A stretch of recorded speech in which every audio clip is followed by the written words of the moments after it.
Nashik TCS धर्मांतरण मामले में पुलिस चार्जशीट ने कई ऐसे दावे सामने रखे हैं जिसने पूरे मामले को एक बार फिर चर्चा के केंद्र में ला दिया है। चार्जशीट में शामिल बयानों और जांच के आधार पर पुलिस ने कई ऐसे तथ्यों का जिक्र किया है जो अब जांच एजेंसियों के लिए महत्वपूर्ण कड़ियां बन चुके हैं।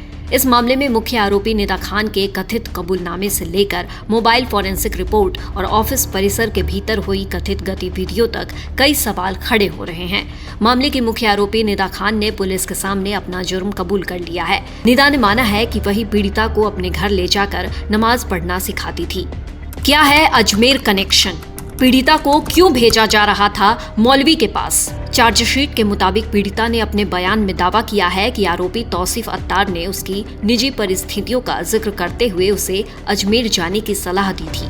कथित तौर पर उसे एक मौलवी का नंबर देने की बात कही गई और ये दावा किया गया कि वहां जाने से उसे संतान प्राप्ति हो सकती है। अब जांच एजेंसियां इस अजमेर कनेक्शन की भी पड़ताल कर रही है। निदा ने कबूला नमाज सिखाने की बात। यहाँ दी जाती थी पीड़िता को धार्मिक ट्रेनिंग। मुख्य आरोपी निदा खान ने पूछताछ के दौरान स्वीकार किया कि वो पीड़िता को नमाज पढ़ना सिखाती थी।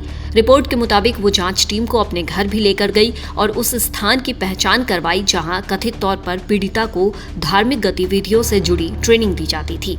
शुरुआती दौर में आरोपों से इनकार करने वाली निदा के इस कथित कबूलनामे ने मामले को और गंभीर बना दिया है। मोबाइल से मिले डिजिटल सबूत, 37 ऑडियो क्लिप्स, यूट्यूब लिंक्स और इस्लाम से जुड़े ऐप्स। जांच के दौरान पीड़िता के मोबाइल फोन की फॉरेंसिक जांच की गई। फोन से इस्लाम से जुड़े 37 ऑडियो क्लिप्स, कई यूट्यूब लिंक्स और इस्लाम से जुड़े 4 विशेष मोबाइल ऐप्स भी मिला है। पुलिस जांच में ये सामने आया है कि ये सभी ऐप्स आरोपी दानिश और निदा के कहने पर ही पीड़िता के फोन में इंस्टॉल कराए गए थे। वहीं इन डिजिटल सबूतों को जांच का अहम हिस्सा माना जा रहा है और इन्हीं के आधार पर पुलिस अपनी थ्योरी को मजबूत करने की कोशिश कर रही है। ऑफिस का कैफे बना योजना का केंद्र। मामले का सबसे चर्चित दावा टीसीएस ऑफिस के 7वें फ्लोर पर स्थित कैफे को लेकर सामने आया है। चार्जशीट में कहा गया है कि आरोपी तौसीफ अत्तार ने पूछताछ में बताया कि इसी कैफे में आरोपी नियमित रूप से बैठकर पीड़िता से जुड़ी प्लानिंग पर चर्चा करते थे। यानी टीसीएस ऑफिस बिल्डिंग की 7वीं मंजिल पर स्थित कैफे केवल चाय कॉफी के लिए नहीं बल्कि इस साजिश को रचने का मुख्य केंद्र बन चुका था। रमजान के दौरान रोजा रखने का दबाव। पुलिस रिपोर्ट में यह भी कहा गया है कि रमजान के दौरान पीड़िता पर धार्मिक रीति रिवाजों का पालन करने के लिए दबाव बनाया गया। आरोप है कि उसे पूरे महीने रोजे रखने के लिए कहा गया। दानिश और तौसीफ अत्तार ने पीड़िता को पूरे 30 दिन के रोजे रखने के लिए कहा और दानिश उसे रोजे रखने, सहरी और इफ्तार का सही समय तय करके देता था।